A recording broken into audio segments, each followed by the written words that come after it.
En nombre del Padre, del Hijo y del Espíritu Santo. Amén.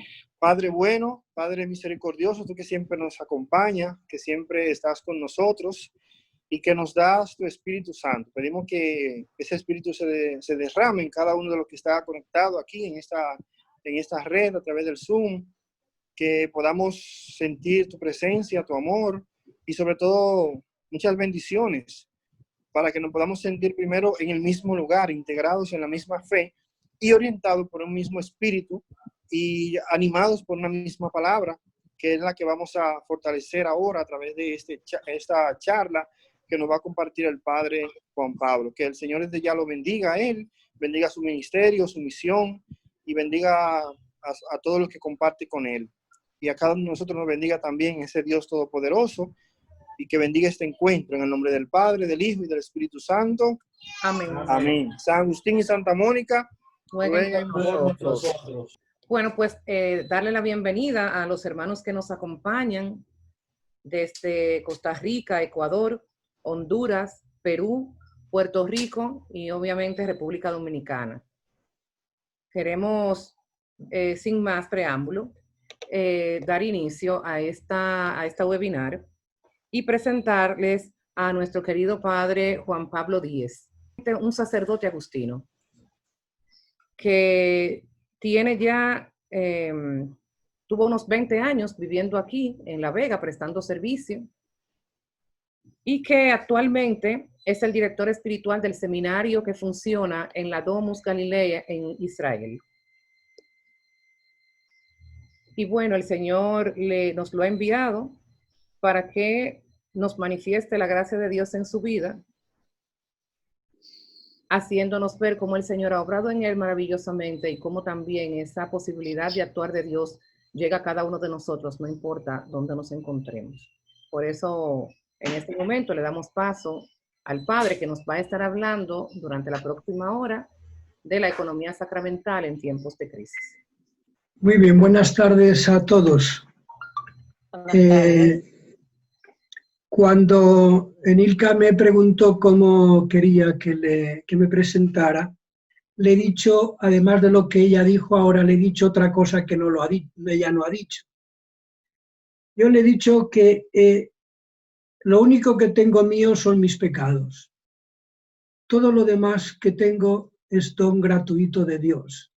O sea que si hay algo que les sirva, que a ustedes les ayude y que pueda servirles en estos momentos concretos de su vida, le dan gracias a Dios. No me las den a mí, porque no tengo más méritos que mis pecados, que son muchos. Cuando me han dado el título de esta charla, Economía Sacramental en tiempos de crisis, me ha dado la impresión de que era un título o un tema como muy solemne. No terminaba yo de entender qué es lo que hay detrás de este título. Yo me imagino que detrás de este título hay muchas inquietudes concretas y hay muchas preguntas que ustedes se habrán hecho este tiempo de confinamiento, de coronavirus, de pandemia, como quieran llamarlo, preguntas que yo realmente no puedo conocer, pero que intuyo de alguna manera. Intentaré ayudarles como pueda. Yo no soy una persona dada a las charlas, soy incapaz de hacer un esquema, no he sido capaz de hacer un esquema para llevar adelante, he apuntado una serie de ideas y me pongo en las manos del Espíritu Santo para que Él ponga en mi boca justo lo que ustedes necesitan. No lo que yo quisiera decir, sino lo que ustedes necesitan, lo que les puede servir a cada uno de ustedes en este momento.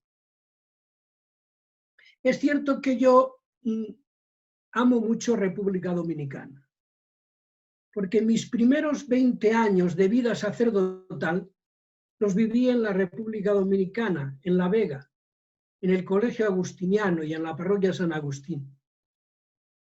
Son los 20 años más felices de mi vida. y tengo un recuerdo de República Dominicana realmente fantástico, con muchos amigos todavía en República Dominicana. Me gusta ir a República Dominicana y encontrarme con toda la gente que no se ha muerto todavía y que trabajamos juntos aquellos años, desde el año 1972 hasta el año 1993. Después la orden me envió a España, he vivido en León otros 20 y tantos años. Últimamente he vivido en una ciudad de España, se llama Castellón, también en una parroquia, un par de años, y llevo un año aquí en Israel trabajando como director espiritual de un seminario que funciona aquí en la Galilea. Pero no cabe duda que mi vida tomó forma y mi pensamiento tomó forma en República Dominicana. Como les decía, este tema cuando lo he visto no sabía por dónde hincar el diente, no sabía yo de qué hablar, porque tampoco quiero dar unas charlas sobre los sacramentos, porque muchos de ustedes lo harán en su debido tiempo con un curso programado y más amplio de lo que puede ser una charla. Entonces me planteaba, ¿qué les puede ayudar? ¿Qué puede ayudarles para su vida? ¿Qué puede ayudarles para entender después más profundamente el significado de los sacramentos y vivir en su vida el significado de los sacramentos? Y pensando en esto, se me ocurrió, en primer lugar, explicarles un poco la terminología. ¿Qué significa economía sacramental? ¿Qué significa la palabra economía? Normalmente pensamos que la economía tiene que ver con el dinero, hacer dinero, ganar dinero. Para esto es la economía. Estudian economía aquellos que quieren manejar dinero, hacer que el dinero produzca más dinero. Sin embargo, la palabra economía no tiene este significado en un primer momento. Economía viene de una palabra griega que es oikos, que significa casa, y nomos, que significa norma, ley. Entonces es la norma para gobernar una casa. ¿Y economía sacramental qué significa? Pues la manera como tiene la Iglesia, o que tiene la Iglesia, para administrar unos bienes que Jesucristo nos dio, que son su misterio pascual. El hecho de que Jesucristo haya dado su vida por los hombres, haya destruido el imperio del demonio, haya conquistado para nosotros el cielo, haya abierto de nuevo las puertas del paraíso para todos los hombres, haya dado la vida por nosotros, estos son unos bienes que Jesucristo se los ha confiado a la Iglesia para que la Iglesia los distribuya a todos los hombres de todas las generaciones hasta el final de los tiempos. Esto es un poco lo que significa economía de la salvación o economía de los sacramentos. Y estas gracias, estos dones que Jesucristo ha ganado para toda la humanidad, estos dones se plasman, se manifiestan, se realizan mediante los sacramentos que tiene la Iglesia. Que no los inventa la Iglesia, que se los ha dado Jesucristo para que la Iglesia los administre. Esto es un poco lo que significa la primera parte del título, economía sacramental. Pero a mí me llamó mucho la atención la segunda parte, en tiempos de crisis. Y yo quiero hablaros de crisis, de la crisis. En primer lugar, la palabra crisis no tiene un sentido peyorativo, no debería de tener un sentido peyorativo, malo, negativo, porque crisis significa simplemente cambio, un cambio profundo, con unas consecuencias importantes, bien en una situación concreta de la vida, o bien en una institución, o bien en un proceso que estamos llevando adelante. Hay un momento en el que se producen unos cambios que son profundísimos y que además tienen unas consecuencias que abarcan a veces todo el ser y toda la vida de la persona. Esto es lo que significa crisis. La crisis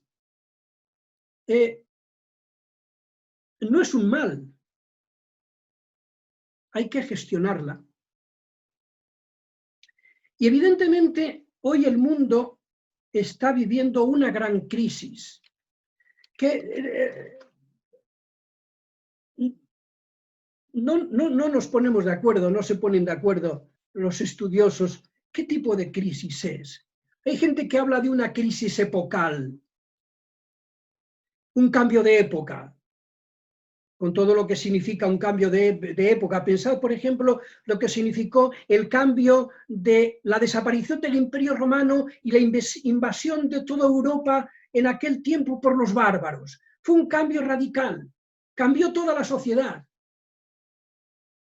Pensad lo que significó después, siglos más tarde, el Renacimiento. Después de unos siglos de Edad Media que se conoce, aparece el Renacimiento, una cultura nueva, una filosofía nueva, unos cambios verdaderamente dramáticos, muchas veces buenos, otras veces desastrosos. Pensad más concretamente en lo que ha significado para América Latina el descubrimiento de América por Cristóbal Colón. ¿Cómo cambió la vida en todos esos países? Fue un cambio radical, un cambio que conllevó luces y sombras, que tuvo aciertos y tuvo desastres. Pues hoy estamos asistiendo de nuevo a un cambio epocal. Un cambio, por tanto, una crisis de valores. Desde nuestro punto de vista, el punto de vista cristiano, es un cambio desastroso. Es un cambio terrible. ¿Por qué es un cambio terrible? Porque es un cambio que nos está llevando a la destrucción total de la filosofía cristiana, judeocristiana, que ha regido la sociedad de Occidente por lo menos durante 20 siglos. Es un cambio de valores porque se está cambiando la antropología. Estamos cambiando la forma de ver el hombre. Esta tarde yo he tenido que rellenar un impreso, un documento, porque mañana tengo que viajar y en el aeropuerto me van a pedir un documento como que yo no he tenido el coronavirus, ni he estado en contacto con nadie que haya tenido el coronavirus. Me ha sorprendido que cuando te piden los datos, nombre, apellidos, dirección, etcétera, etcétera, sexo, y pone 3 casillas: masculino, femenino, otro. Esto es un cambio.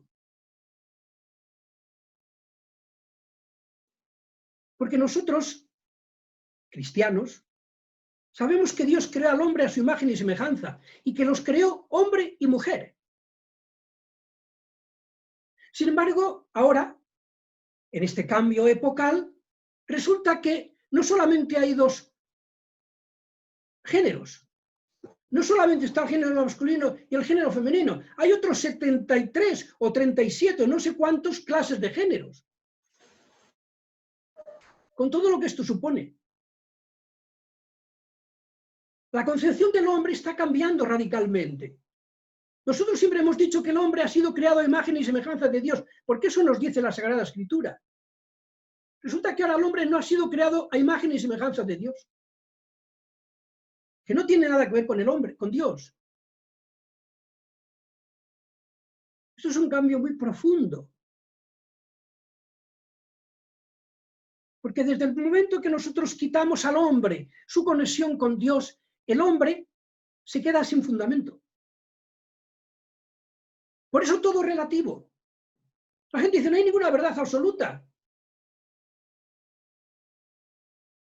Todo depende de la mayoría. Es un cambio realmente dramático. Dramático para la sociedad. La familia siempre había sido la unión entre un hombre y una mujer.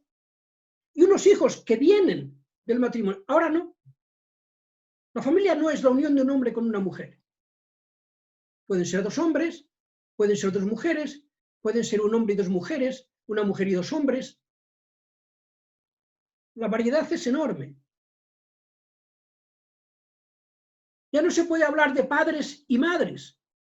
En los documentos que uno tiene que rellenar en los juzgados de cualquier ayuntamiento del mundo, hoy te ponen progenitor A y progenitor B. No, padre y madre. No existe el padre y no existe la madre. Si no existe el padre, ¿quién es Dios? ¿Cómo el hombre va a entender hoy que Dios es padre? Si ha perdido la imagen del padre, ha perdido la figura del padre. Los cambios son dramáticos. No hablemos de la familia.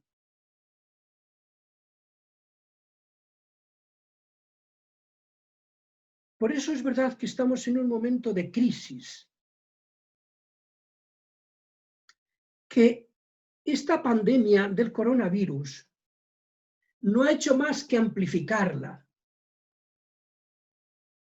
La crisis no ha venido por el coronavirus. La crisis viene de atrás. La crisis es mucho más profunda.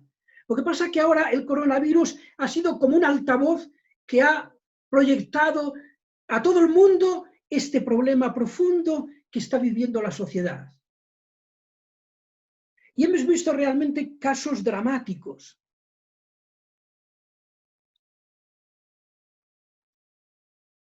Decía alguien los otros días que esta pandemia está sacando lo mejor y lo peor del hombre. Es cierto hasta cierto punto. Lo mejor y lo peor.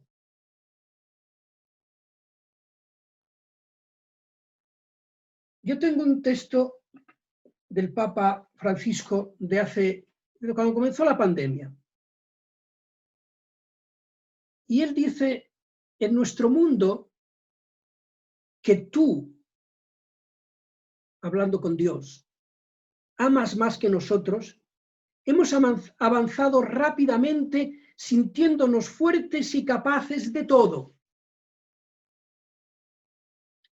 El problema de esta crisis que estamos viviendo, la raíz última de esta crisis que estamos viviendo y padeciendo todos, no es otra que una crisis de fe. El problema profundo de la sociedad, de nuestro tiempo, es que hay una crisis de fe. Y esto tiene mucho que ver con la economía sacramental.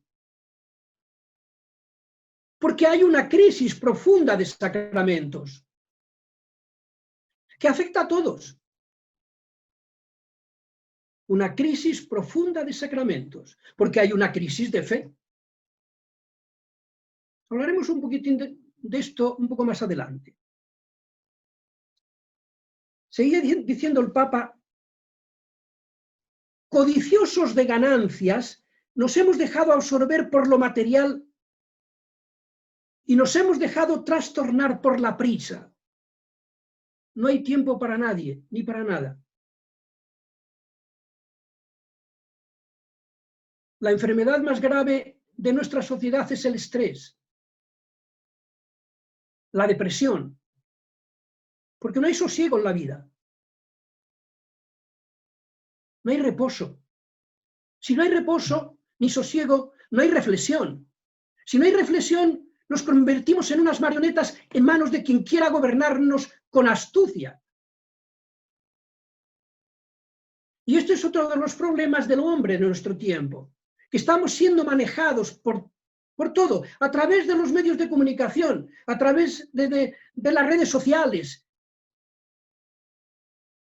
a través de este nuevo orden mundial que quieren llevar adelante, que en el fondo es esclavizar al hombre, convertirlo en una marioneta y controlarlo como se controla con un mando a distancia la televisión o el aire acondicionado. De esta manera pretenden controlar a todos los hombres, controlar a toda la humanidad. Para hacer esto tienen que quitar al hombre la persona, tienen que despersonalizar al hombre. ¿Y cómo se despersonaliza al hombre? Quitándole la raíz profunda de su ser, que es Dios. Por eso el ataque más fuerte que están llevando hoy, ¿a quiénes? A Dios. Pero ¿Dios dónde está? ¿Quién es Dios? ¿Quién lo conoce? ¿Quién lo ha visto? La Iglesia. Por eso todos los ataques van dirigidos a la Iglesia.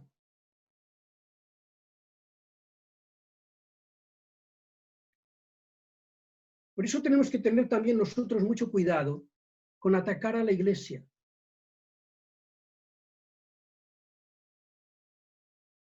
Porque debajo de este título, Economía sacramental en tiempos de crisis, puede haber una crítica ácida contra los obispos que han cerrado las iglesias, contra los curas que no administran los sacramentos. Como si esto fuera realmente la raíz del problema. Y no es la raíz del problema. Porque ¿cuántos cristianos hace tiempo que han abandonado la vida de los sacramentos? ¿Cuántos cristianos hace tiempo que no se confiesan? Y es un sacramento, el sacramento de la penitencia.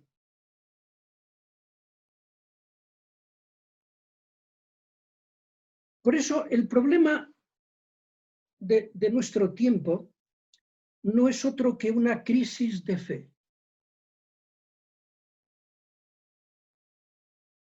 No es fácil enfrentar la crisis de fe. No es fácil.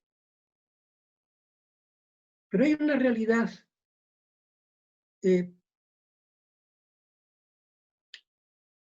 se ve de muchas formas. El hombre ha querido cortar con Dios.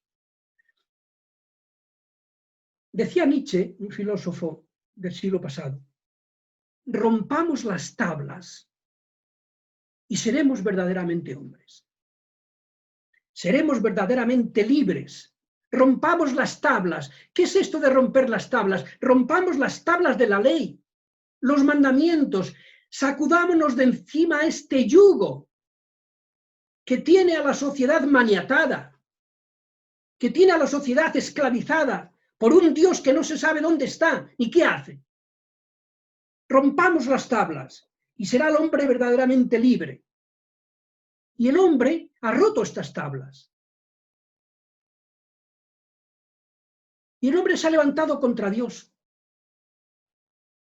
Ha enfrentado a Dios, ha retado a Dios y ha puesto la mano en el árbol de la vida. Y Dios dijo a nuestros primeros padres en el paraíso, de este árbol no comáis, so pena de muerte, y el árbol de la vida no lo toquéis.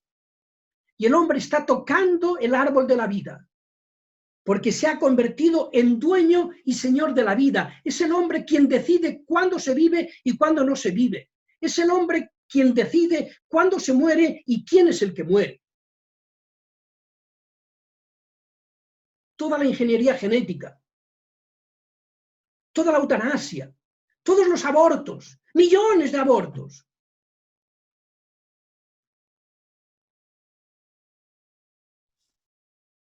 Justificados y legalizados no solamente por los gobiernos y los poderes públicos, por la gente de a pie, por los hombres y las mujeres. Este es el problema.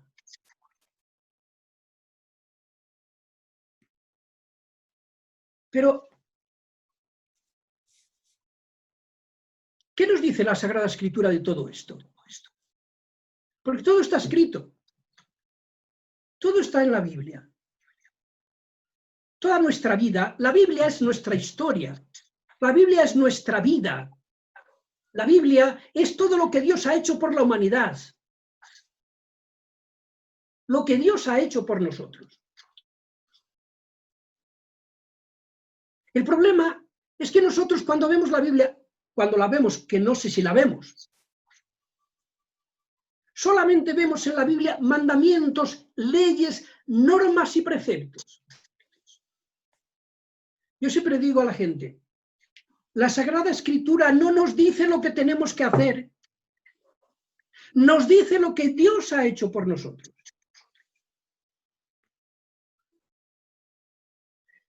Hay una página en la Escritura que nos puede ayudar a entender esto. Es un relato que conocéis muchos, todos seguramente. Es el relato de la Torre de Babel.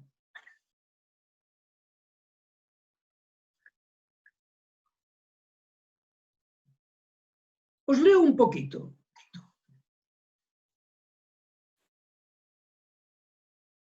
Todo el mundo era de un mismo sentir, de un mismo lenguaje y de idénticas palabras.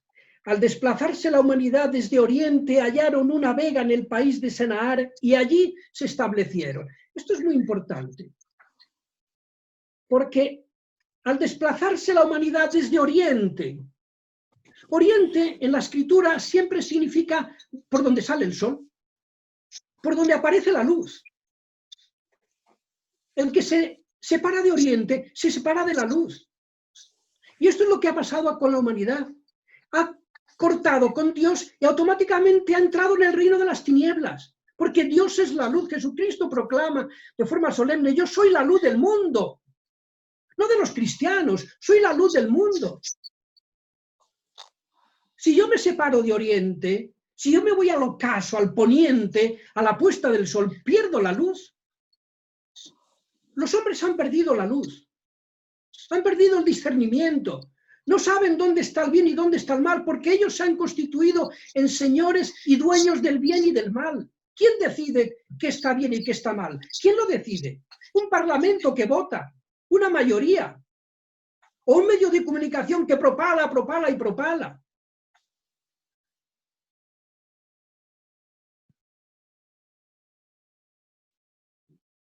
Hemos perdido el Oriente y nos hemos establecido cómodamente en una vega. A todos los gobiernos se les llena la boca cuando dicen y hablan de un país progresista. Somos un país progresista, hay que ser un país progresista, hay que buscar el estado del bienestar. Como si el hombre fuera simplemente materia. Como si el estado del bienestar significara solamente tener un buen sueldo y tener una vida cómoda y tranquila. Hemos perdido el norte. ¿Y qué es lo que ha hecho el hombre? Cuando el hombre ha estado en esta situación, ¿qué es lo que ha hecho? Dice, vamos a edificarnos una ciudad y una torre con la cúspide en el cielo.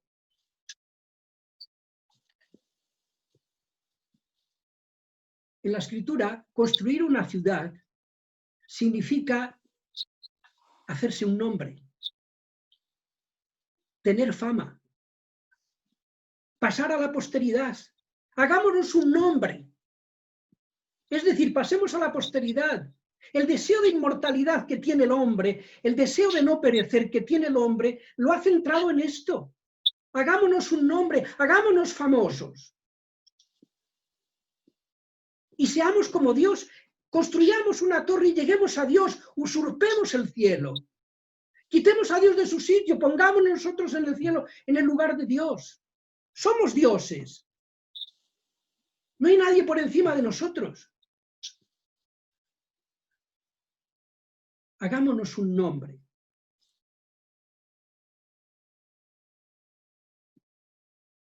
¿Y Dios qué hace? Voy a ver qué es lo que están haciendo los hombres. Y confunde sus lenguas. Y los hombres se dispersaron por toda la tierra, sin entenderse. ¿Sabéis cuál es la contrapartida de esta página de la Biblia? Que está en el libro del Génesis. La contraparte, el reverso de esta página es Pentecostés.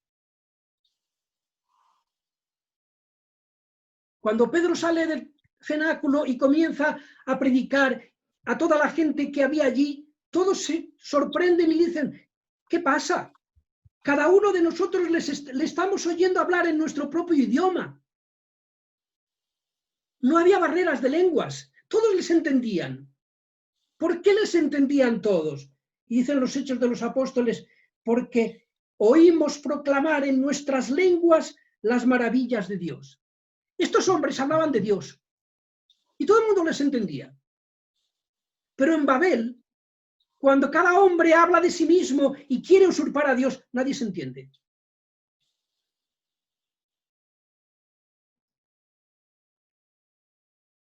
Esto es lo que ha hecho Dios con esta pandemia. La pandemia no es un castigo. El coronavirus no es un castigo. No es un castigo de Dios. Ni es un fenómeno que Dios haya mandado al mundo. No. El castigo, el coronavirus tiene sus causas, que algún día se sabrán. Puede ser algo fortuito, puede ser algo preparado en un laboratorio, puede ser una forma de conquistar el mundo, puede ser una forma de arruinar a todas las economías para quedarme yo con la mejor parte. Puede ser, no sabemos. La historia lo dirá. No es una cosa querida por Dios. Pero Dios ha utilizado este fenómeno, este acontecimiento, ¿para qué? Para decirle al hombre, no es tu sitio. Ser Dios no es tu sitio. Tú eres una criatura. La criatura más bella de toda la creación. Yo te he dotado de características, cualidades y dones que no he dado a ningún otro ser que he creado. Porque tú tienes una chispa mía, tú tienes la chispa de Dios. Tú estás creado a mi imagen y semejanza, pero no eres Dios. Y por eso este coronavirus, ¿qué es lo que ha hecho? Ha redimensionado a toda la humanidad. Ha puesto patas arriba a toda la humanidad. Y le ha dicho al hombre, no es verdad que tú lo puedes todo. Basta un pequeño bichito que aparezca en tu horizonte, que se meta en tus venas, para que te mueras. Para que se muera la humanidad entera. Y para que todo el bienestar que tú has creado, todo este fundamento que tú has puesto en el dinero, se venga abajo como un castillo de naipes. En un momento, en 4 meses, todas las economías del mundo están arruinadas. Todas las naciones están arruinadas. Y ahora aparecerán los verdaderos egoísmos y la verdadera lucha por la supervivencia.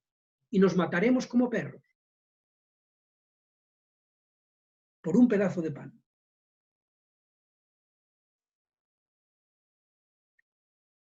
Dios le ha dicho al hombre, no eres Dios.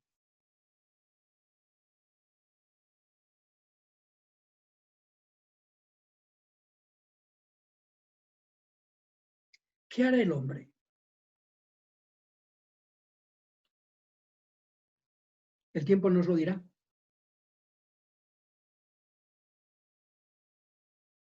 San Agustín tiene un libro que es genial, un libro ya de madurez, un libro ya en los últimos tiempos de su vida, un libro que tiene mucha reflexión detrás, que se titula La ciudad de Dios.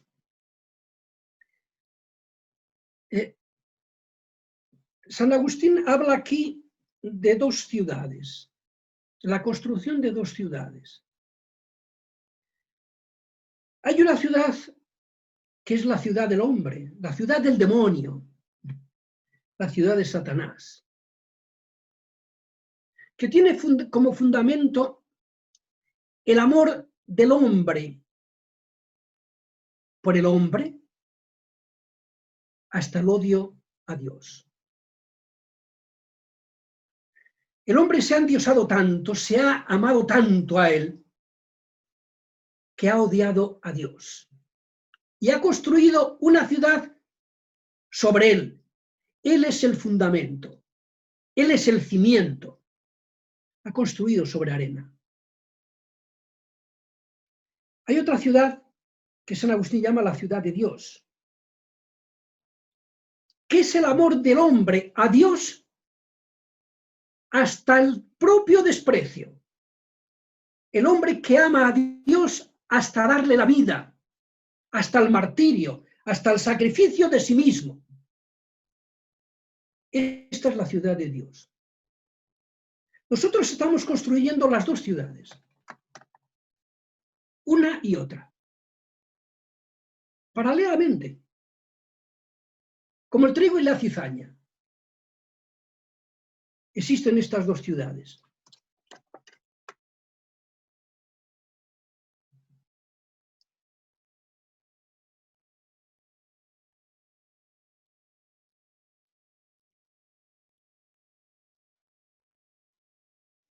¿Qué ciudad queremos construir?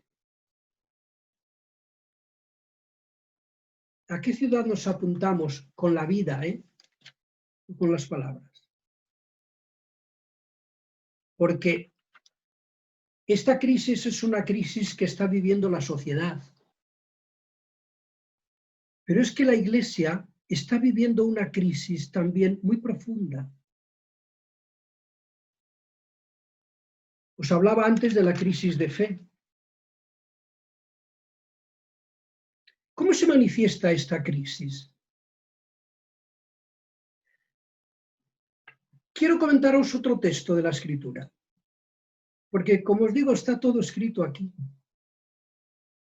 No tenemos que buscar en ningún sitio. Simplemente tenemos que leer la Escritura,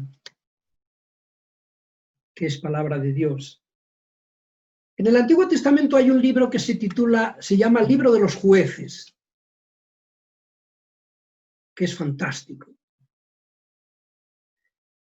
Un juez es una persona que Dios suscita para librar a su pueblo de Israel del ataque de sus enemigos, de sus vecinos, con los que tenía que convivir. Muchas veces porque Israel debió haber echado al anatema a todos los pueblos conquistados, pero no lo hizo, sino que se quedó conviviendo con ellos. Hay uno de estos jueces que se llama Gedeón. La historia de Gedeón es la historia de la Iglesia de nuestro tiempo. Es nuestra historia como Iglesia. Dice, los israelitas hicieron lo que desagradaba a Dios. Y Dios los entregó durante 7 años en manos de Madián. Y Madián cargó pesadamente sobre Israel. Esto es fantástico. Está lleno de sabiduría esto. Los israelitas hicieron lo que desagradaba a Dios. Esto es lo que hemos hecho nosotros. Esto es lo que ha hecho la Iglesia. Cuando yo hablo de Iglesia, no me refiero ni al Papa, ni a los obispos, ni a los curas. Me refiero a todos. Iglesia somos todos.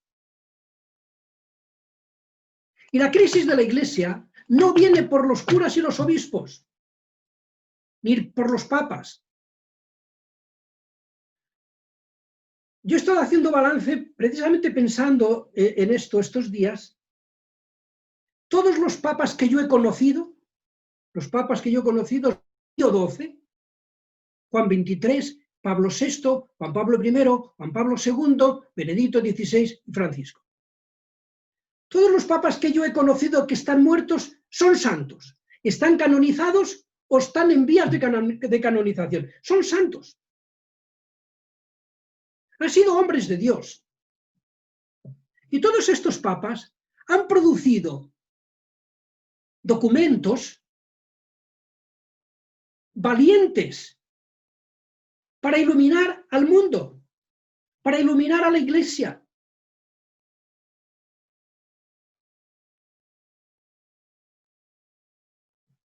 La Iglesia no les ha hecho caso.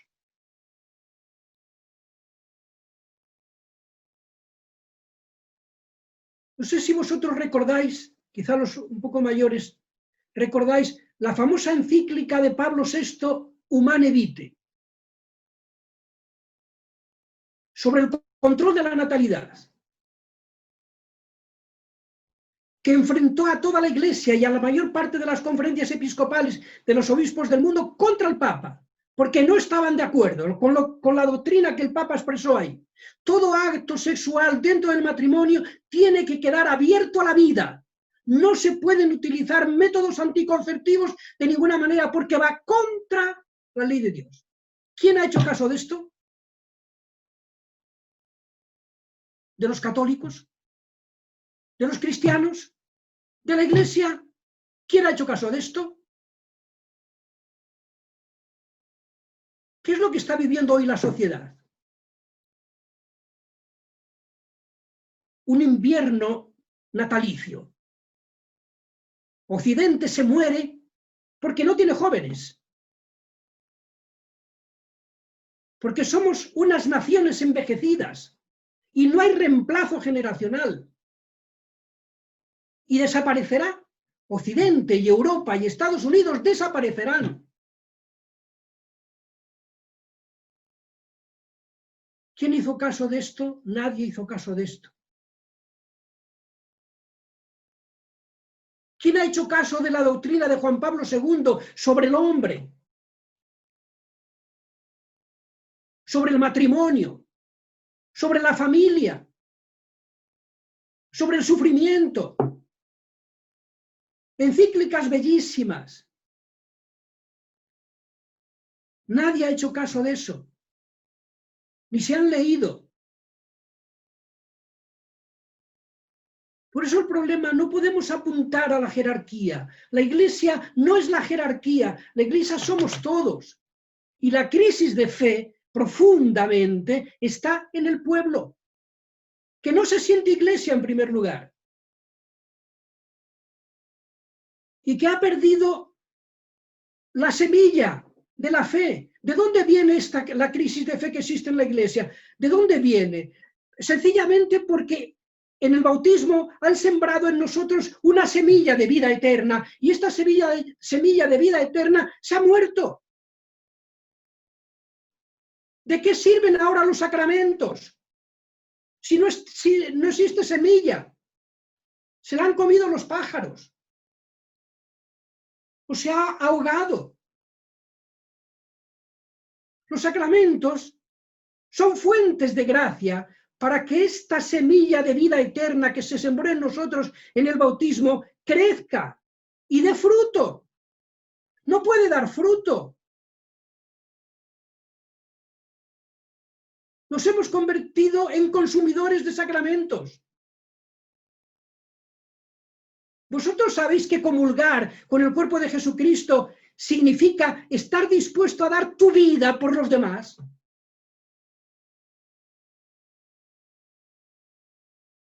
Dar la vida. Perdonar a tu hermano. Dar la vida incluso física. No.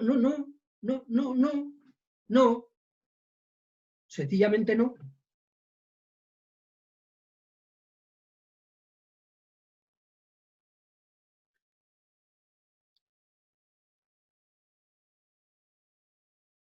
Sigue este relato diciendo que cuando Madián, este pueblo enemigo, salía contra Israel, ¿ellos qué hacían? Se escondían en las cuevas de los montes, en las grutas de las peñas. Dejaban sus casas y se escondían. ¿Qué hacemos nosotros cuando el mundo nos enfrenta? ¿Qué hacemos nosotros cuando tenemos que dar la cara para defender el cristianismo, para defender nuestra fe? ¿Qué hacemos nosotros frente a los que nos atacan, a los que nos critican? Nos escondemos, nos callamos, nos recluimos en las sacristías. ¿Quién sale al mundo a evangelizar? ¿Quién sale al mundo a hablar por las calles, por las plazas, a hablar de Jesucristo, a hablar de su fe, a defender su fe cuando es atacada, a defender la vida cuando alguien te defiende el aborto? Nos escondemos. Y como nos escondemos, ¿qué es lo que hacía este pueblo? No dejaban víveres en Israel, ni ovejas, ni bueyes, ni asnos, porque subían numerosos como las langostas. Así Madián redujo a Israel a una gran miseria y los israelitas clamaron a Yahvé.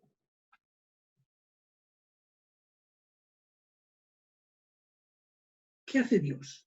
El pueblo llama a Dios y le dice, ¿qué pasa? Tú eres nuestro Dios. Fíjate cuál es la situación de la iglesia. La iglesia ahora mismo está noqueada. Frente al mundo está noqueada. No tenemos una respuesta. Ante esta pandemia no hemos tenido una respuesta. La iglesia no ha tenido una respuesta. Nadie ha sabido dar una palabra profética. Todo el mundo nos hemos compadecido con los que se morían y hemos alabado como héroes a los enfermeros, a las enfermeras, a los médicos que han curado en los hospitales. ¿Y qué? ¿Y después qué? Nos hemos lamentado con los muertos, dejad que los muertos entierren a sus muertos, dice Jesucristo, y hemos constituido en héroes a los otros. Pero ¿quién ha dado una palabra de fe? ¿Quién ha dicho qué significa esto? ¿Quién ha dicho por qué Dios ha permitido esto? No es un castigo. Algo busca Dios con esto. Pero no hemos tenido una respuesta. Porque la iglesia está noqueada por los problemas económicos que tiene, por los problemas de la pedofilia, por los problemas de los curas que han abusado de menores, por todos estos problemas que están sacando a la luz precisamente para destruir la iglesia está atenazada, como este pueblo. Pero Dios da una respuesta. Dios da una respuesta. Dice Dios, cuando los israelitas clamaron a Yahvé por causa de Madián, Yahvé envió a los israelitas un profeta que les dijo. Un profeta no es alguien que te lee el futuro, no es alguien que te anuncia lo que te va a pasar dentro de unos cuantos años. No, no es esto. Un profeta es un hombre de Dios que sabe interpretar los acontecimientos de la vida desde Dios, que ve lo que pasa al hombre con los ojos de Dios. Esto es un profeta, no el que te adivina el futuro. ¿Qué me importa a mí el futuro si no es mío? No tengo futuro. ¿Quién me ha dicho a mí que mañana voy a vivir?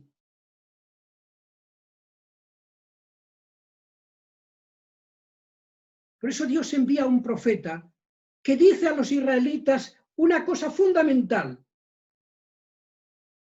Yo os hice subir de Egipto y os saqué de la casa de servidumbre, os libré de las manos de los egipcios y de todos los que os oprimían. Los arrojé de delante de vosotros, os di una tierra y os dije, yo soy vuestro Dios. Lo primero que hace Dios es decirnos lo que ha hecho por nosotros, recordárnoslo. ¿Vosotros seríais capaces de hacer una lista de las cosas que Dios ha hecho por vosotros en vuestra vida, concretas?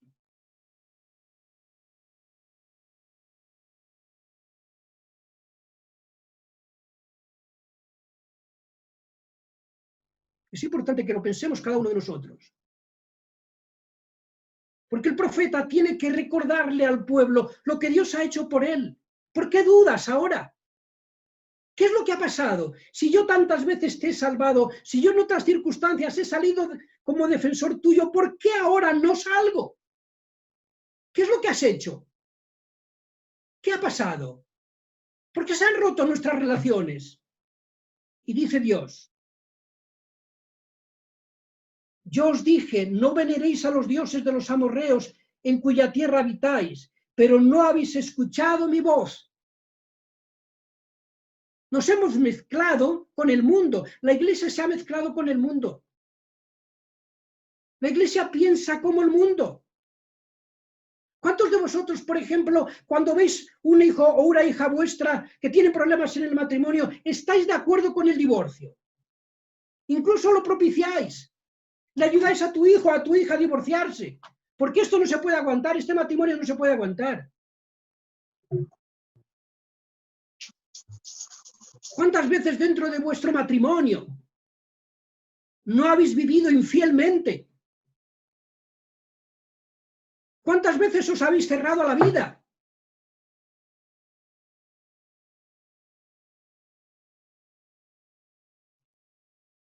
Pensamos como el mundo. ¿Cuántas veces hemos destruido la familia por el dinero? ¿Cuántas familias no se han roto por ir a Estados Unidos a buscar trabajo y dejando la familia en los respectivos países de origen? Y la familia se ha roto. Porque te importaba mucho más el dinero que la familia. ¿Por qué en este tiempo de coronavirus y de confinamiento se han roto tantas familias? Hay tantos divorcios, que han crecido exponencialmente los divorcios en estos meses. ¿Por qué? Porque nunca habéis vivido juntos. Habéis estado juntos un rato, un tiempo, pero no os conocéis, no os soportáis, no sois capaces de vivir el uno junto al otro más de 4 horas al día. Y ahora habéis tenido que vivir 24.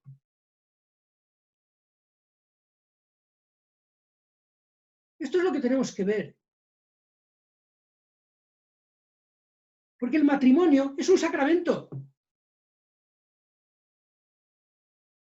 ¿Cuántos viven el matrimonio como Dios manda?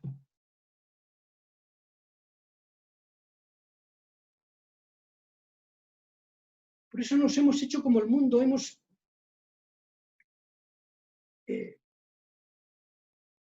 nos hemos dejado dominar por el mundo, por sus planteamientos, por sus propuestas sociales, por sus valores. Y no nos atrevemos a llevar la contraria a nadie. Claro, aquí en un grupo como el nuestro, muy bien, todos somos de la misma cuerda, todos pensamos lo mismo, aquí somos capaces de... pero cuando sales al mundo, cuando te enfrentas con tu familia, con tus primos, con tus sobrinos o con quien sea que no pisan a la iglesia, que no quieren saber nada de la iglesia, que no quieren saber nada de Dios, que viven como les da la gana, tú tienes una palabra de fe que puedas testimoniar con tu vida.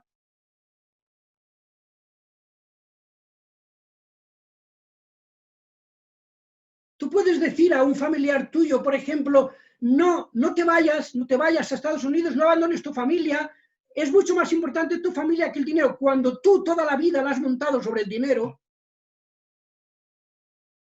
y ha sido tu preocupación más importante desde que te levantas hasta que te acuestas.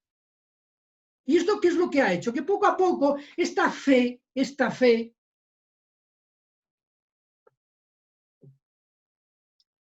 se ha ido perdiendo.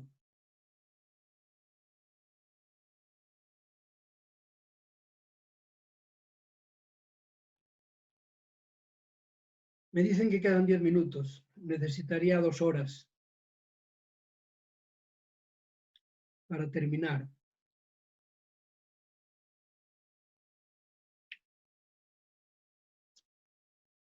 Esta palabra de la Escritura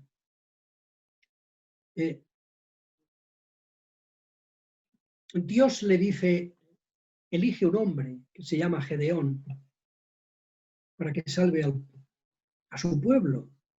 Pero es un hombre que no tiene ningún brillo, no tiene ningún brillo social, no tiene nada. Es un hombre que está desgranando trigo para esconderlo y que no se lo roben los madianitas. De una familia que no tiene ninguna fama, ni ningún poder, ni absolutamente nada.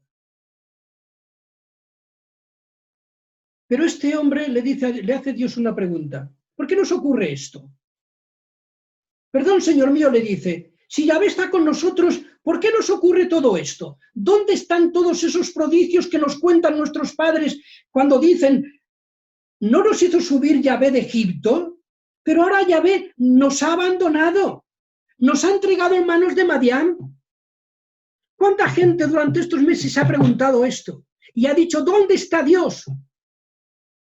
¿Por qué Dios ha permitido esto? ¿Por qué se ha muerto mi padre, o mi hermano, o mi hermana, o quien sea? ¿Por qué se ha muerto?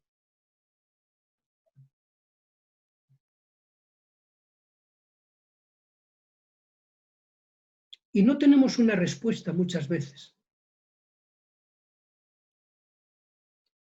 Y Dios le dice a este hombre, busca gente, que yo voy a estar contigo y destruiréis a este enemigo. Y busca gente, 10.000 hombres. Y le dice Dios, son muchos. no hacen más que estorbar. Reúneles a todos y diles, el que tenga miedo que se vaya a su casa. Y se van 7.000. El que tenga miedo. El miedo que atenaza hoy a la iglesia, el miedo que nos atenaza hoy a tantos de nosotros, el miedo a perder la cara, el miedo a perder la tranquilidad, el bienestar que tenemos, la salud. ¿Cuánta gente se ha enemistado con sus vecinos por esto? Me contaba de una enfermera que ya siguió trabajando en el hospital cuando se presentó todo esto, y un día vivía con su hijo en un condominio, y un domingo, los vecinos le llevaron una carta y se la metieron por debajo de la puerta, la cogió su hijo, que tiene 11 años, y la leyó. Esta carta decía, de parte de todos los vecinos, que te vayas de aquí, porque tenemos miedo a que nos contagies, búscate otro lugar para vivir mientras estés trabajando en el hospital. Esto es la caridad cristiana. Esta mujer llamó al administrador del condominio y dijo, o me dices quién escribió esta carta o lo denuncia a la policía. Y lo denunció a la policía.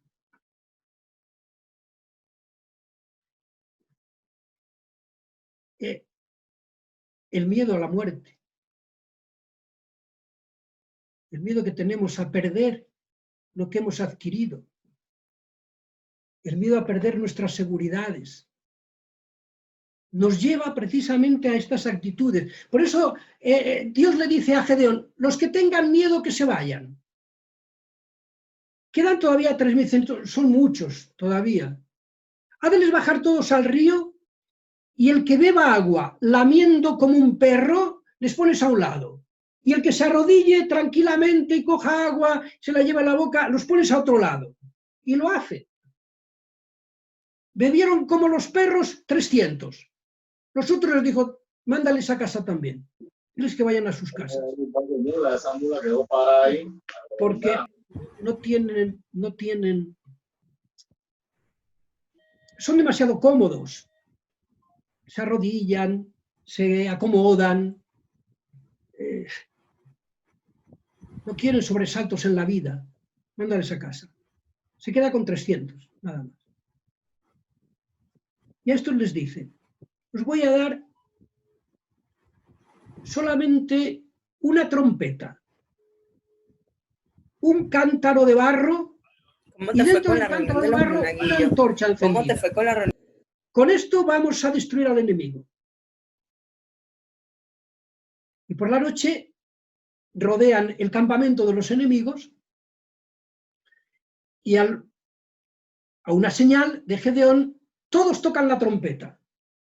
Imagínate, 300 personas tocando la trompeta, le ponen loco a cualquiera. Y a otra señal rompen el cántaro de barro y aparecen las antorchas encendidas. Con lo cual los madianitas no saben para dónde mirar, no ven más que antorchas alrededor de ellos, piensan que son 100.000 los que vienen en contra de ellos y comienzan a matarse unos a otros.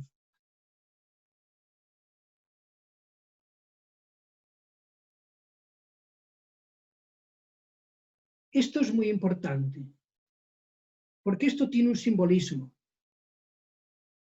Si nosotros queremos vencer a nuestros enemigos, tenemos 3 armas. La trompeta significa la palabra de Dios.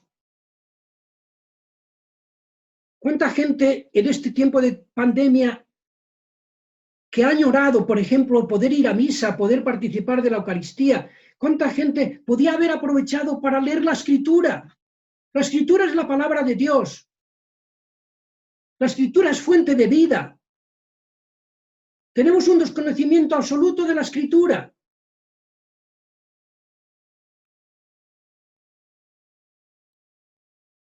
Es fundamental.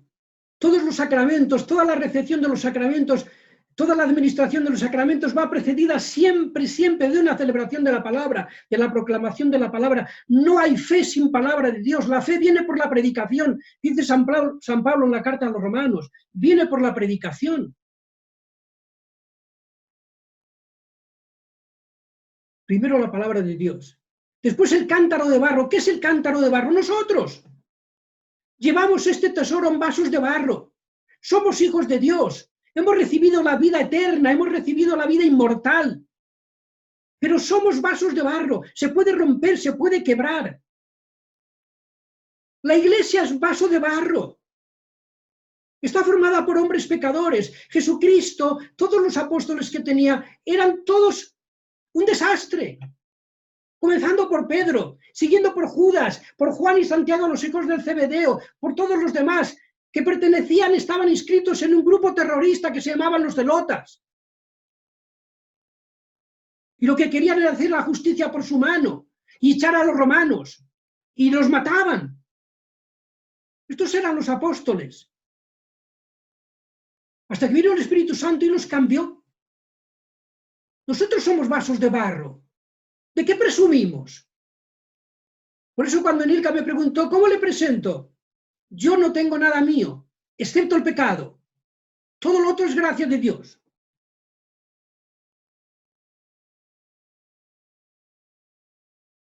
Vasos de barro. La iglesia es un vaso de barro. Y el pecado más grande que podemos cometer es luchar contra la iglesia, difamar a la iglesia, hablar mal de la iglesia. Estamos tirando piedras contra nuestro propio tejado. Somos la iglesia, somos el pueblo de Dios. No es más el cura ni el obispo que yo, ni que tú, no es más. Él tiene un ministerio, tú tienes otro. ¿Qué es lo que tenemos en común? ¿Qué es lo que nos hace cristianos? ¿La mitra o la sotana o este cuellecito que llevamos aquí? No, el bautismo. El bautismo es lo que nos hace cristianos. Esto identifica un ministerio que tenemos. Pero no lo que somos. Somos, por el bautismo, hijos de Dios. Como todos. Por eso somos vasos de barro. Pero en estos vasos de barro está escondida una luz, una antorcha, que es la que el mundo tiene que ver. Sería interesantísimo si tuvierais tiempo que leyerais la vida de la iglesia primitiva, de los primeros siglos, que leyerais, por ejemplo, las historias de los mártires de Roma. Aquellos cristianos cambiaron el imperio romano absolutamente, le dieron la vuelta como a una media, como un calcetín. Le dieron la vuelta, porque ¿quiénes eran? Todos los que formaban las comunidades eran de clases bajas, clases pobres, gente sin formación. No eran sabios ni eran poderosos. ¿Cómo convirtieron al imperio romano? ¿Sabéis cómo lo hicieron? Porque no se resistían al mal. Eran muchos de ellos esclavos. Y estos esclavos llegaron incluso a convertir a sus amos, a sus dueños y a sus señoras. ¿Cómo lo hicieron? Dejándose matar, dejándose maltratar, callando las injusticias que hacían contra ellos, no rebelándose contra las injusticias, no devolviendo mal por mal. Y la gente se sorprendía, pero ¿esos otros quiénes son? ¿De qué clase son estos? Eso yo no lo puedo hacer. Y después de mucho tiempo de ver a un esclavo sumiso, de ver a un esclavo obediente, de ver a un esclavo que era fiel a su amo a pesar de que su amo lo martirizara y lo tratara mal, el amo llegaba a preguntarse, ¿este no es como yo? Y se convertían. Y así el cristianismo convirtió al imperio romano. Así conquistó el mundo. Unos pocos. Por eso es verdad que estamos en un cambio epocal. Es verdad que está cambiando la época. ¿Sabéis una de las cosas que más va a cambiar? La iglesia. La iglesia va a cambiar. Se acabaron las iglesias grandes. Se acabó la cristiandad. Se acabarán las masas. La iglesia está llamada a ser un resto, unos pocos. Y pasará a ser una iglesia doméstica. ¿Sabéis la cantidad de iglesias que se están vendiendo en Europa porque no hay fieles? Miles, miles de iglesias que se están convirtiendo en museos, en restaurantes, en discotecas, porque no se pueden mantener y se venden. No hay cristianos que vayan a ellas, no hay gente que vaya a la iglesia. Y de esta pandemia veréis una cosa: las iglesias se vaciarán.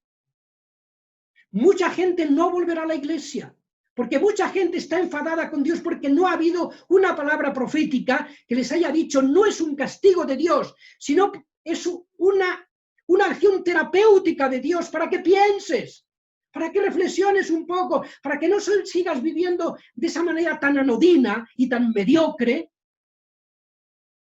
como es tu vida. Y de la iglesia se irá muchísima gente. Y quedará un resto, como ocurrió en Israel. Si está todo escrito. Se acabó.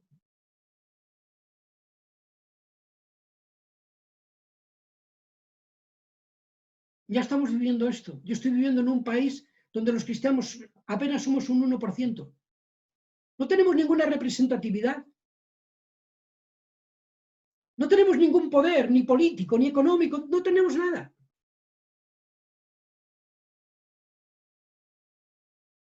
Y no nos queda más remedio que volver a la iglesia primitiva. Volver a formar una iglesia pequeña. Nosotros, yo, en un pueblo cerca de Líbano, ya me estoy reuniendo en las casas. En una casa. Con las personas que quieren.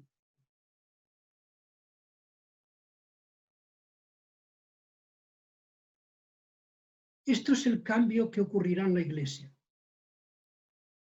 Desaparecerán las masas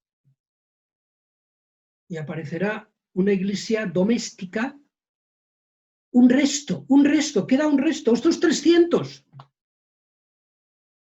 Y con estos 300 Gedeón destruye a su enemigo. Y así hará el Señor, destruirá a nuestros enemigos. No tengáis miedo, no tengáis miedo. Porque la iglesia no desaparecerá.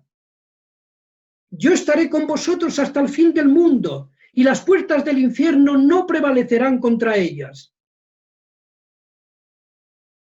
Esta es la promesa de Jesucristo. La iglesia no desaparecerá, pero sí se transformará. Y muchos abandonarán la iglesia. No lo lamentéis. No lo lamentéis. Muchos más tienen que dejarla todavía. Quedará un resto. Aquellos de vosotros que estéis dispuestos a que el Espíritu Santo tome vuestra vida y la cambie. ¿Tenéis miedo a ser invadidos por el Espíritu Santo? ¿Tenéis miedo a que Dios cambie vuestra vida? Pensadlo bien. ¿Tenéis miedo a que Dios cambie vuestra vida? ¿A que os saque de vuestras comodidades? ¿Tenéis miedo? Y con el miedo no se puede trabajar. No podemos tener miedo ante el mundo, sabiendo que el mundo nos destruirá, nos matará. Habrá muchos mártires. Jesucristo en su última cena pide a Dios su Padre y dice: Padre, yo te pido por estos, que tú me los diste. No te pido que los saques del mundo, porque tienen que vivir en el mundo, tienen que ser luz del mundo. No te pido que los saques del mundo, presérvalos del mal. Y esto hará el Espíritu Santo con aquellos de nosotros que estemos dispuestos a dejarnos invadir totalmente por el Espíritu Santo. Nosotros no podemos hacer nada. Somos vasos de barro. Pero con el Espíritu Santo todo lo puedo en aquel que me conforta. Dice San Pablo, todo lo puedo. Sin mí no podéis hacer nada. Pero si sois sarmientos que estáis unidos a la vid, entonces todo lo podéis. Por eso la crisis no es una cuestión peyorativa. La crisis es un momento de cambio. cambio. La crisis es un momento de crecer. Y la Iglesia crecerá, no en amplitud, pero sí en calidad. Y convertiremos el mundo. La Iglesia convertirá otra vez el mundo. Y la gente volverá a creer cuando nosotros, como los esclavos de la Iglesia primitiva, seamos capaces de responder al mal con el bien, de amar a nuestros enemigos, de no odiarnos, de no murmurar de nadie, de no criticar de nadie, de cargar con los pecados de los demás. Cuando seamos capaces de hacer esto, solamente lo podemos hacer por la fuerza del Espíritu Santo. La Iglesia vencerá al mundo. Es decir, iluminará al mundo. Y sabrá que hay un Dios en Israel. Muchas más cosas quería deciros, pero para otro día.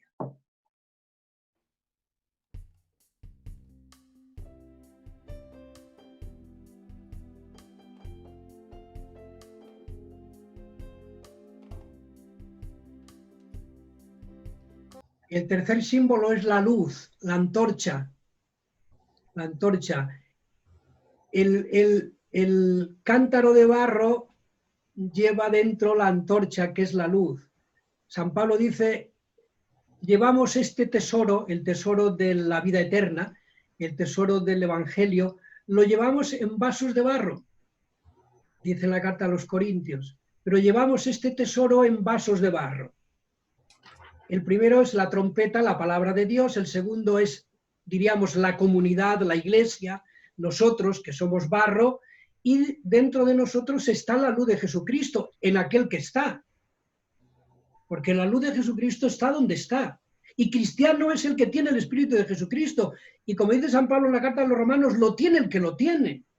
Es decir, no por el hecho de estar inscritos y tener una partida de bautismo, no por eso ya somos cristianos.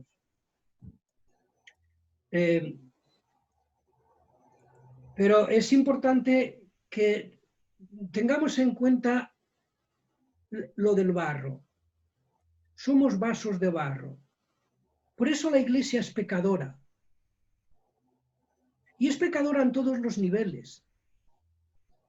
Es pecadora en sus obispos, es pecadora en los curas, es pecadora en las familias, es pecadora en los matrimonios, es pecadora en la gente joven, en la gente mayor.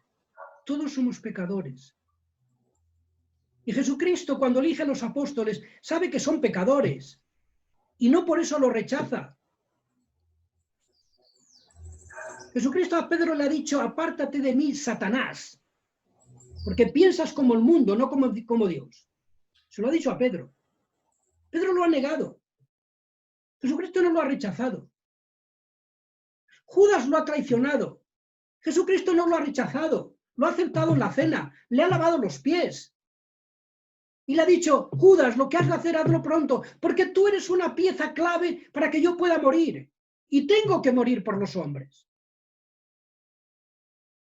¿Qué le pasó a Pedro? La soberbia le llevó a no aceptar su debilidad, a no aceptar que él era barro. Pedro era un bocazas, pero aceptó que era barro. Y por eso encontró el perdón de Jesucristo. Y Judas se suicidó. Por eso la actitud de la Iglesia siempre frente al pecador es de misericordia. Es de misericordia, no es de juicio. Yo le digo muchas veces a la gente, quizá esto sea una herejía, pero yo le digo muchas veces a la gente esto. No son nuestros pecados lo que nos separan de Dios. Y al infierno no va el pecador. Va el soberbio. El que no tiene misericordia con el pecador. Estos van al infierno. Pero el pecador que se arrepiente no va al infierno. Es un pecador. Claro que es un pecador. Es un pecador. Hay un pecado. Y el pecado hace daño. Todos los pecados hacen daño. Sería interesante hablar un día del pecado. Que no se habla. Por eso la gente no se confiesa. La gente no se confiesa. ¿Por qué no se confiesan? Porque no se sienten pecadores. ¿Y por qué no se sienten pecadores? Porque no tienen cerca a Dios. No están cerca de sus vidas. Si tú tienes una mancha en el vestido y no hay luz, no se ve la mancha. Pero si tú te acercas a una lámpara potente como la que tengo yo aquí ahora delante y tengo una mancha, la veo perfectamente. Esto es Dios. Esta lámpara es Dios, que ilumina mi pecado. Todas las páginas de la Biblia hablan del pecado. Todas. Todas las páginas de la Biblia hablan del pecado. Pero hablan de la misericordia de Dios con el pecador.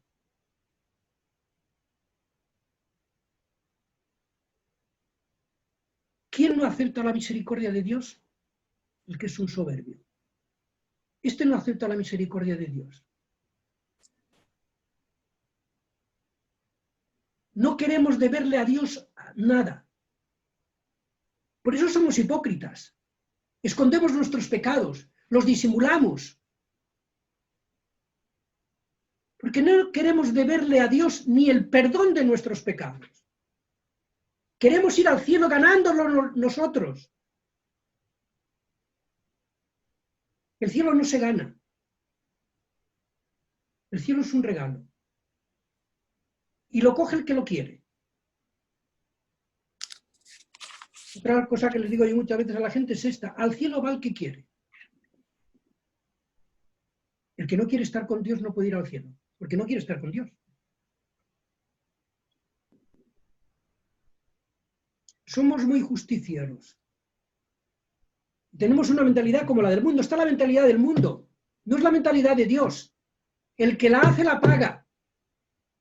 El que ha cometido un pecado, que pague por él.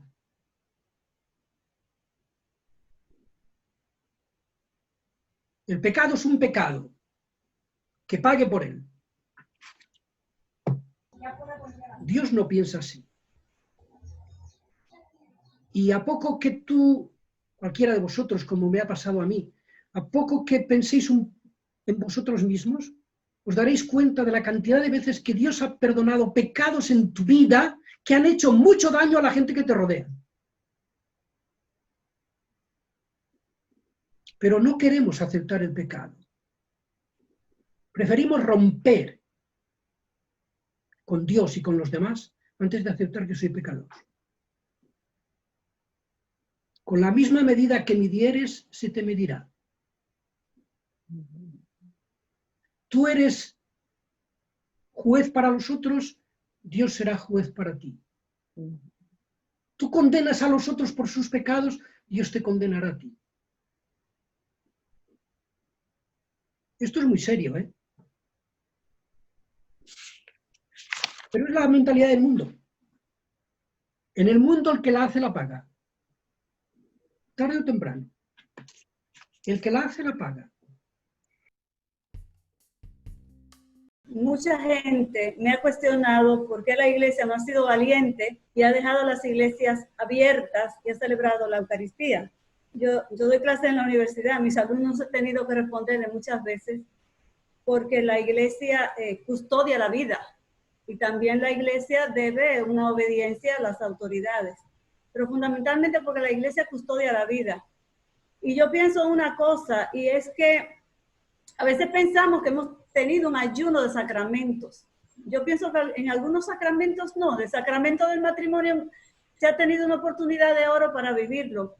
Pero quizás con lo que ha dicho el padre, la conclusión que yo saco esta tarde es que este ayuno aparente de sacramentos quizás nos tiene que llevar a pensar en el sacramento de salvación que es la iglesia y que somos nosotros. Y que estamos llamados ahora, en este aparente ayuno de sacramentos, manifestar al mundo este sacramento que salva.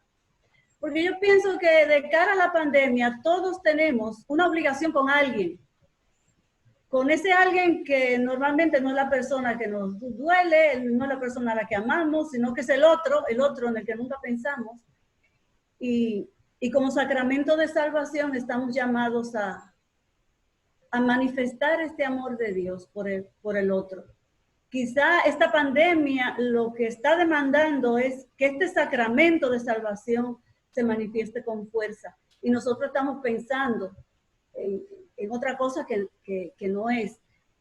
Pienso que también el ayuno de la Eucaristía nos ha venido bien, porque estamos muy comoditos yendo a la iglesia, consumiendo sacramentos, como decía el Padre, de una manera rutinaria. Y quizá ahora, cuando hemos perdido esto, es que nos damos cuenta del gran valor. Y también una cosa que pienso es cómo estamos siempre listos para juzgar. Porque yo en La Vega he tenido que luchar con mucha gente porque nuestro obispo ha hecho un montón de actividades. Y yo decía, bueno, el que no quiera entender que el obispo ha hecho una sinagoga en La Vega, una sinagoga que era el lugar donde se escrutaba la palabra, se aprendía la palabra, se nutría el pueblo de Israel de la palabra. Y yo creo que nuestro obispo ha hecho esto y la gente no se ha dado cuenta. Porque ha hecho cursos a través de Radio Santa María, de Radio María, de La Voz de María, perdón. También con los tweets y las redes sociales ha estado sumamente inquieto. O sea, ¿qué no ha hecho nuestro obispo por llevar la palabra en este tiempo? Y mucha gente no ha valorado eso. Entonces, yo creo que en lugar de tirar piedras, lo más importante es que nos demos cuenta de nuestra misión como sacramento de salvación para el mundo. Que eso se nos olvida muchas veces, que el bautismo, ese sacramento del bautismo, que siempre está presente, nos ha dado esa misión.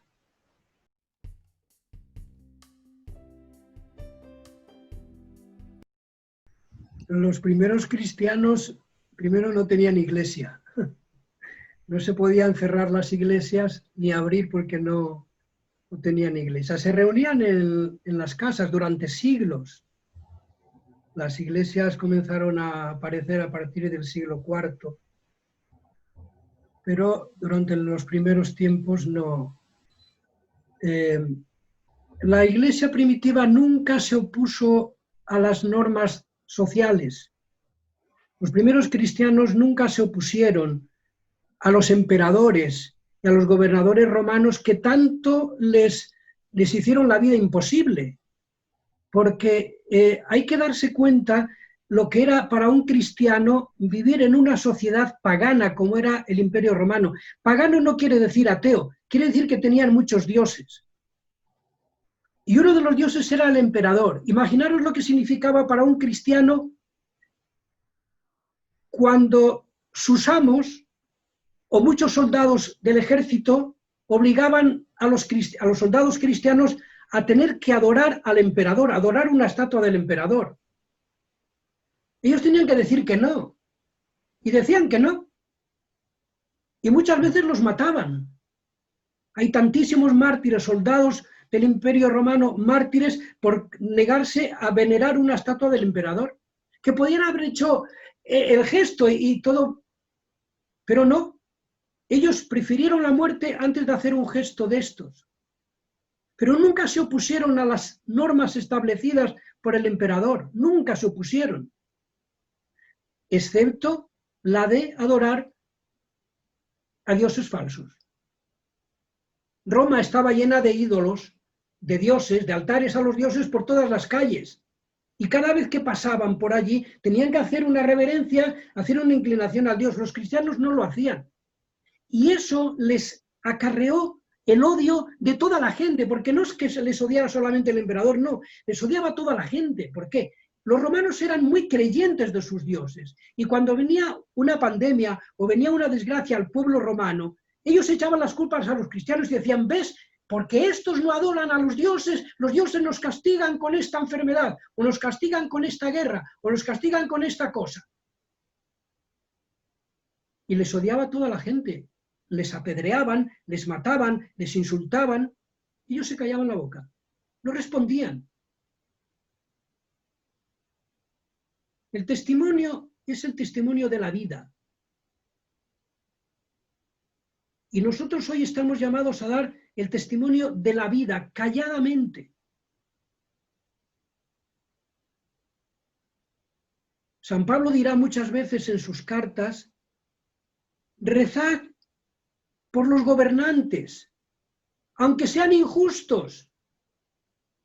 Y a vosotros, esclavos, sed obediente a vuestros amos, aunque os maltraten. Y de esta manera responderéis al mal con el bien. Este es el secreto. No se trata de abrir iglesias o cerrar iglesias. La iglesia, dentro de la sociedad civil, está obligada, estamos obligados a adoptar las normas que nos dan, a obedecer las normas que nos dan. Siempre que estas normas no vayan contra nuestra fe ni nos hagan apostatar de nuestra fe.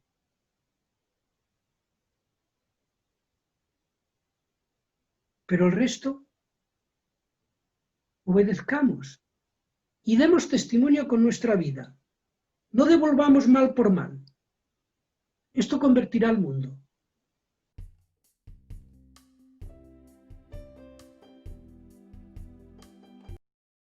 Mira, cada caso hay que verlo. Yo no quiero ser juez de las personas, pero hay una cosa clara. El deber primero que tiene todo cristiano es el deber de la caridad con los demás. Si una persona mayor está viviendo en su casa, no sé, con sus hijos o con sus nietos o con quien sea, y estos no quieren que vaya porque tienen miedo a que les pueda contagiar, la primera norma es la caridad. No quiero sacrificios ni ofrendas, dice Jesucristo. No quiero sacrificios ni ofrendas. Solamente quiero que os améis los unos a los otros. Como yo os he amado, que he dado la vida por vosotros. A lo mejor esta persona mayor tiene que saber sacrificarse por sus familiares o quien sea que no ven bien que vaya. Es mucho mejor ser caritativo que cumplir y hacer un sacrificio. Pero cada uno lo tiene que ver. Esto cada uno lo tiene que ver. ¿Por qué quiere ir? ¿Quiere recibir la comunión? El sacerdote se la puede llevar. ¿Quiere salir de casa y juntarse con los otros cristianos? A lo mejor no es conveniente todavía.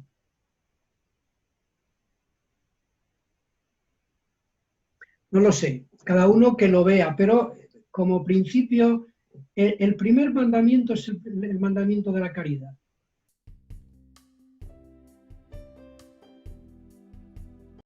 Es verdad que hay que dar una palabra profética, tenemos que darla cada uno en la medida que podamos. Yo intento daros una palabra profética, una palabra que pueda ayudar a vuestras vidas, que pueda iluminar los acontecimientos de la historia que estamos viviendo.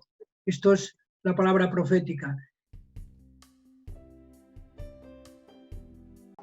Agradecer definitivamente, Padre, su generosidad, su deseo de poder transmitirnos la palabra de Dios. Gracias porque nosotros lo hemos sentido como un regalo también. Muy bien. Gracias a vosotros. La bendición de Dios para todos vosotros. Amén.